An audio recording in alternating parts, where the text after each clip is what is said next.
গরু ছাগল লাখো ভিড়, হাটে হাটে কোরবানির বগুড়ার সেরা 10টা হাট, ঈদেলে জমে রাতের মাঠ। গরু ছাগল লাখো ভিড়, হাটে হাটে কোরবানির ভিভিয়ে আছে কালীতলা হাট, দামে কমে জমে বাজার মাঠ। সারে শাহবুগরাম ভাই, বড় গরু দেখলে মনটা চায়। ভিভিয়ে আছে কালীতলা হাট, তার কমে জমে বাজার মাঠ। সারে শাহবুগরাম ভাই, বড় গরু দেখলে মনটা চায়। তিনি বনানির ডাক, সারা শহর যায় ওই হাটের পাক। তো এ মহাস্থান রাজা, দূর দূরান্ত থেকে আসে সাজা।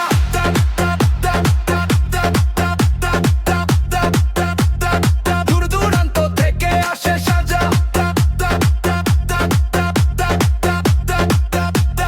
দূর দূরান্ত থেকে আসে সাজা। অন্যে ধাপের হাট, দুয়ারে জুড়ে রেলাক। আরো আছে না মুজা ভাই, শেরপুরে ক্রেতা যায়। গাবনের রেখা হালু, কলচাচিয়া জমে ভালো। আরো আছে না মুজা ভাই, শেরপুরে ক্রেতা যায়। কোরবানির ঈদ মানে হাট, বগুড়া জুড়ে আনন্দ রাত। লাইক শেয়ার করো ভাই, কোন হাট সেরা কমেন্ট চাই। ভিডিও আছে কালীতলা হাট।